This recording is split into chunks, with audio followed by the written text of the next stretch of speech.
Afiyet olsun. Afiyet olsun. Dondurma abi. Gel bakalım. Gel.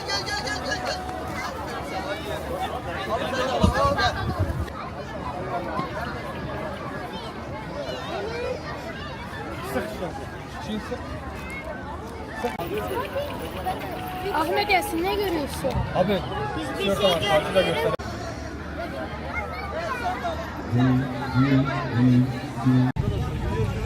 Cihaz kontrol. Tamam. Bismillah. Ses kontrol.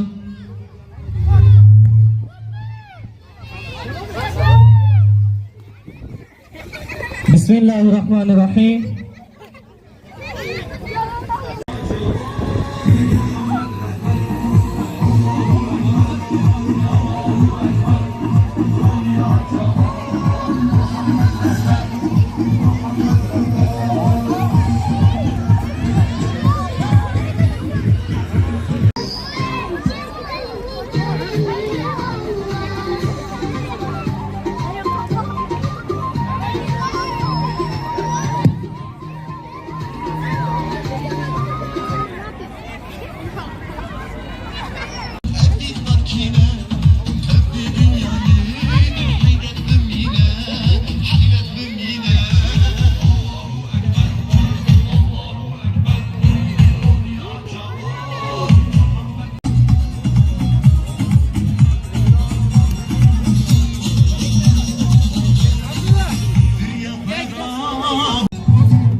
Kontrol.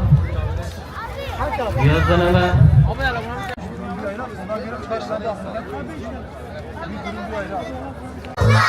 Yüzünlerde çareni görelim Allah. Yüzünlerde yolunda verelim Allah. Göster cemalini görelim Allah. Yaşladı Allah. Acıları gözleri yaşladı Allah. Kabe'nin yolları yaşladı Allah. Acıların gözleri yaşladı Allah. Perişleri ciğeri göster cemalini görelim Allah. İzinlerde Kabe'ni görelim Allah. Eyvallah, ağzınıza sağlık. Bir mübarek destan yazılır şimdi. Bir mübarek kervan çıkmış bu yola. Başlar sonu yok belli değil ki.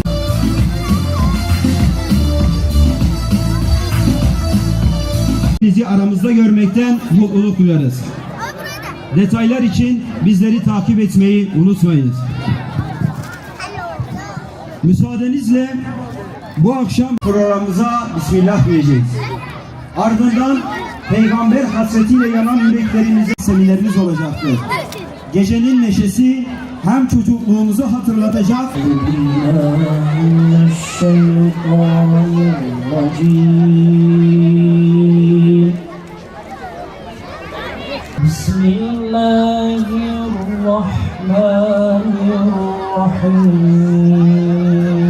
Bismillahirrahmanirrahim.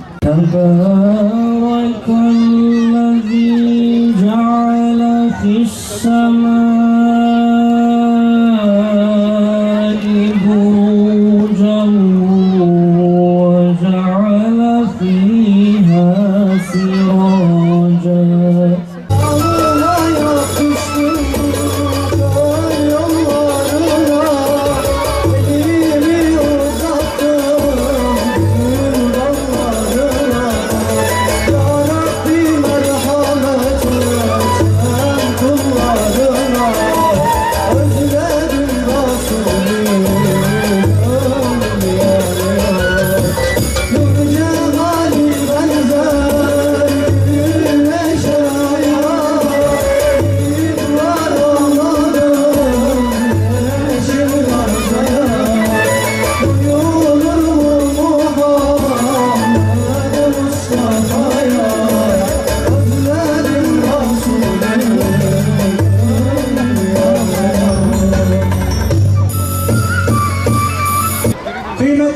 dostlar, değerli misafirler, kabul etmemiz gereken bir konu var ki dostu kötü olanın kendi de kötü oluyor. Dostu bozuk olanın kendi de bozuluyor. Dostu bağımlı olanın kendi de bağımlı oluyor. Bu hakikati Peygamber Efendimiz sallallahu aleyhi ve sellem 1500 yıl önce dile getirmişti. El mer'u ala dini halilih. Kişi dostunun dini üzeredir. Felyanzur ahadukum men yuhalilu. Herkes dostunu gözden geçirsin. Zira dost insana bir şeyler verir. İyi veya kötü. Yine Peygamber aleyhissalatu vesselam men kettara sevâde kavmin fehuve minhum. Kim bir topluluğun karartısını da artırırsa o onlardandır diye buyuruyor.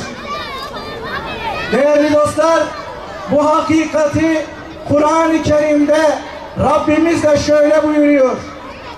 Ya eyyühellezîne âmenuttekullah. Ey iman edenler, Allah'a karşı takva sahibi olun.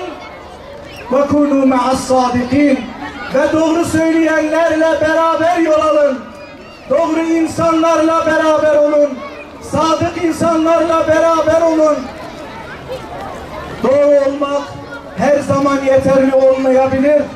Doğru insan kötü insanlarla beraber olursa, yamuk insanlarla beraber olursa o doğruluğunu yamultur o insanlar. Allah-u Teala'nın bu tavsiyeleri gelişi güzel bir emir değildir. Allah-u Teala'nın günümüz gençleri için, günümüz dünyası için, sıkıntılarımız için bir tedavi reçetesidir. Ey anne ve babalar ve onlara, gençlerimizin yetişmesinde etkisi olan öğretmenler, gençler bizim söylediğimiz doğrularla sadece onlarla yetişmiyor. Gençler ve çocuklar arkadaş ortamlarında aldıklarını bizim yanımızda almıyor. Arkadaş ortamında edindiği ahlakı bizim yanımızda edinmiyor.